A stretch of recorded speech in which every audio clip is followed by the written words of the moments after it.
Maximum Grace Ministries and Bishop David A.H. Gavitt wants to thank you for being a part of this awesome 21st century ministry. Now let's enter into the worship service with expectation to receive a word from the Lord. Voluntary change. Jonah decided he wanted to do his own thing because he didn't want to do what God wanted him to do. That's right. That's right. But then when he got tired of doing what he wanted to do, then he said, okay, Lord. All through the scriptures, we can find people that were stuck in this involuntary change. But when God boxed them in, when he boxed you in, you look for a box cutter and say, Lord, let me out. Lord, help me. Lord, deliver me.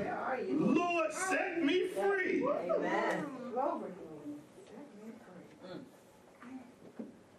Stage 5, relationships. When it comes to relationships and change, coming out of a withdrawal and isolation that is inherent in the previous stages, the individual is able to talk and relate to other people and participate in normal activities. Because, see, when you're dealing with involuntary change and you're dealing with these other principles that I've given you, you've been so isolated, you've been so stigmatized.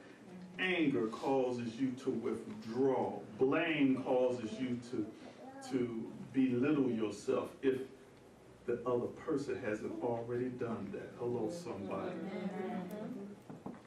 You have been withdrawn so much. Okay. You don't have a life no more. All right now. So the change is now that you're stepping up into a new life. Oh, well, we get ready to cross over with Paul because, see, he had to come from one life to a new life. Yes. He had to have a name change from Saul to Paul. See, the problem is we don't understand the value of a name. What's in a name? There's lineage in a name. There's hope in a name. There's volume in a name. Yes, yes. Do you know what's in your name? Yeah. 6 is spiritual change. You need to check your spiritual barometer. What's your spiritual BP? What's your spiritual blood pressure? Do you got a regular spiritual pulse? Or is it sporadic? Are you about ready to stroke out? Because you don't know whether you're coming or going. You don't have no balance. Uh-oh. Spiritual changes. The individual's relationship with his spiritual side of life is strengthened as a result of having lived through and survived their experiences. And now they have a testimony of what they done went through. Yes, yes. You don't believe me? Let me give you some word here. 2 Corinthians, 4th chapter. I just want to give you something that Paul survived and something Paul testified to.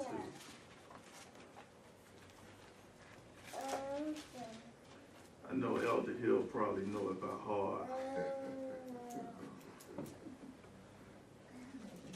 think it's 2 Corinthians. Y'all know I'm like that. I get them mixed up. Yeah, it's second Corinthians. The eighth verse. Yes, Oh, yes. yeah. See, this is his testimony. See, when you get here, when you done went through something. See, when you done went through something. I'm gonna let some of y'all catch up here. 2 Corinthians, the 4th chapter, and the 8th verse. He talking something good here. See. because what I just gave you here dealt with your spiritual changes, and the individual's relationship with the spiritual side of his life is strengthened as a result of having lived through and survived the experiences. And Paul says here in 2 Corinthians, the 4th chapter, the 8th verse, he said, we are hard pressed on every side, Yes. Yes. but crushed, not crushed. Hello, somebody. Perplexed, but not in despair. Yes. Persecuted, but not abandoned. Struck down, but not destroyed. We are always carried around in our body the death of Jesus, so that the life of Jesus may also be revealed in our body. For we who are alive are always being given over to death for Jesus' sake, so that his life may be revealed in our mortal body. So then death is at work in us, but life is at work in you. Amen.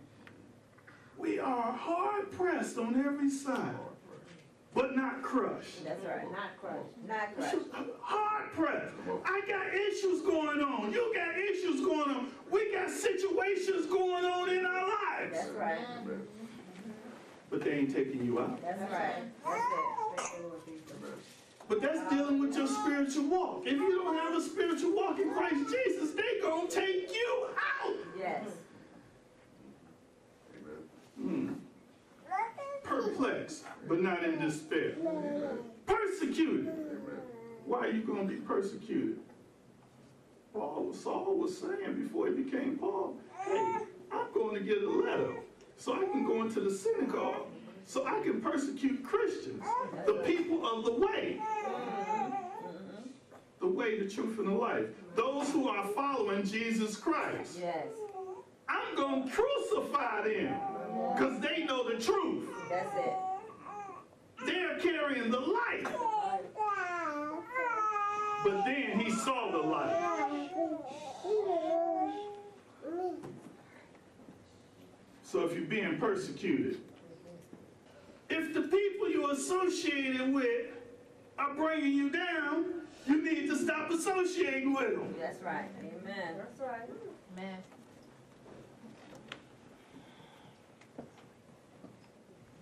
Man at the gate called Beautiful. Lame man. Lame for over 40 years.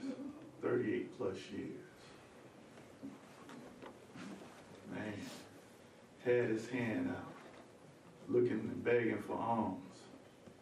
But he didn't know what he was going to receive was a praise.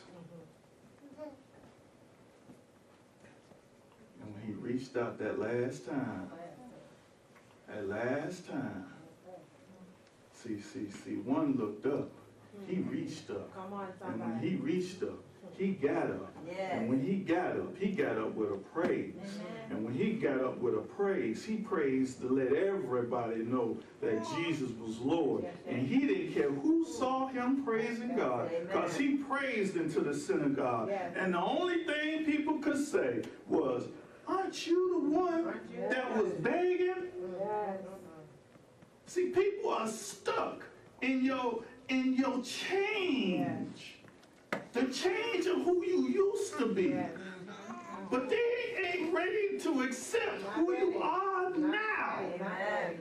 Paul's greatest struggle was people accepting who he was. That's it. So he had Ananias My God. to escort him around. Yes. 3 days, blind. But during that time that he was escorted around, Paul had to deal with himself.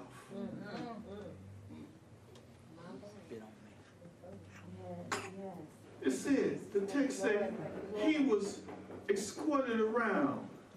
He was blinded. And he was fasting because he did not eat. That's right. But the key part there was suddenly, he saw the light. That's it. What is it going to take for you to see the light? Suddenly. God. Is it going to take an accident or a miracle?